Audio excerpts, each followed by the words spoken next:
The air was crisp that April morning in 2026, the kind of dawn that painted my 50 acres of inherited land in soft pinks and golds. I was on my porch, coffee steaming in my hand, soaking in the quiet of Willow Creek, a rural haven tucked between the suburban sprawl of Pineview Heights and the state's protected forest beyond. This land, passed down through 3 generations of Carters, was all I had left after losing my parents in a crash at 19. My grandfather's calloused hands had hammered every fence post, planted every pine, and wired every wildlife camera that now guarded the edges of my property. As a wildlife biologist, I turned this place into an unofficial sanctuary of refuge for elk, coyotes, and the occasional grizzly bear weaving through the chaos of modern life. That morning, I was blissfully unaware that by noon, my world would be upended by 2,000 sheep, a chainsaw-wielding mob, and a woman who'd turned my life into a viral nightmare. My routine was sacred. Check the cameras, tend my organic garden that fed half the local market, feed my heirloom goats, and review the night's footage. The previous night's clips showed a herd of elk grazing by the stream, a coyote teaching her pups to stalk, and me pulse-quickened fresh bear tracks near the old lookout tower my grandfather had turned into a research hub. This wasn't just land. It was a breathing ecosystem, a legacy I'd sworn to protect. While my neighbors in Pineview Heights griped about elk nibbling their roses, I was mapping their migration for a conservation study. Trouble had been brewing for weeks. It started when Vanessa Caldwell, the new HOA president, showed up at my door. Gossip painted her as a woman running from a messy divorce, diving headfirst into neighborhood politics with a zeal that felt like she was proving something. She stood on my porch in a tailored blazer, clutching a tablet, her smile sharp as a blade. "Mr. Carter," she said, extending a manicured hand. "I'm Vanessa from the Pineview Heights HOA. I'd love to talk about how your land could benefit our community." Her tone dripped with opportunity, but it felt like a veiled threat. I invited her in for coffee, Grandpa's rule for dealing with neighbors, even the suspicious ones. Over my kitchen table, she swiped through drone photos of my property, fence lines, water sources, even my cameras, all shot with unsettling precision. "Your land's a gem," she said, her eyes gleaming. "Ever thought about sharing its resources? We could break down barriers, let nature and community coexist." When I pressed for details, her smile tightened. She rambled about a wildlife integration project with an outfit called Verdant Horizons NGO, tossing around buzzwords like democratizing nature. It sounded like a rehearsed pitch, and her questions about my boundaries, water rights, conservation permits felt like an interrogation. After she left, I dug through my property records, double-checked my permits, and watched my camera feeds with new paranoia.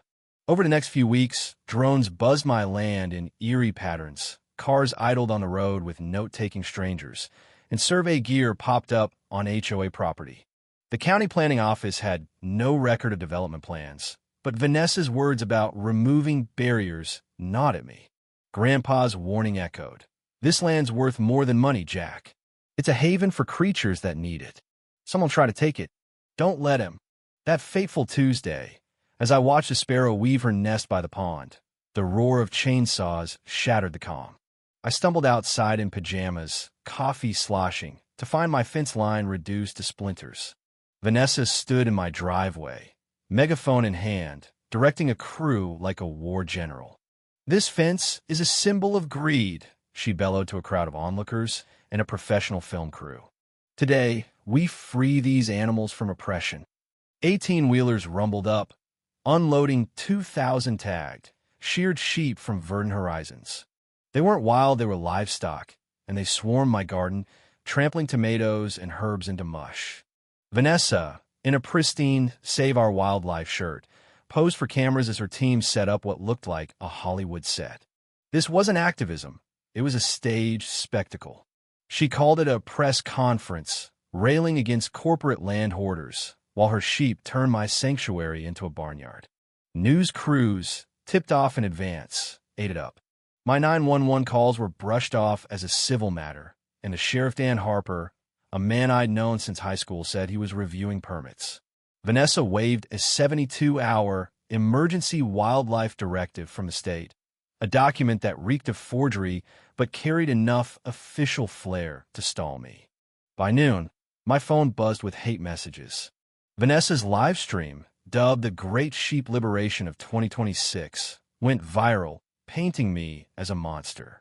Edited clips made it look like I was attacking sheep when I was saving them from a ditch. Overnight, I was the internet's villain branded a wildlife abuser and worse.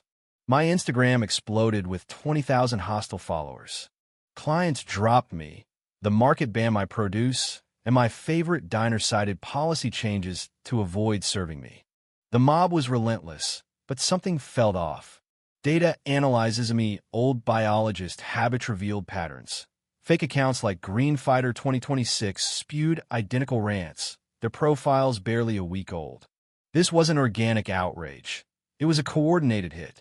The emotional toll was brutal. I wrote to Grandpa at his old desk, my hand trembling. I'm losing your land.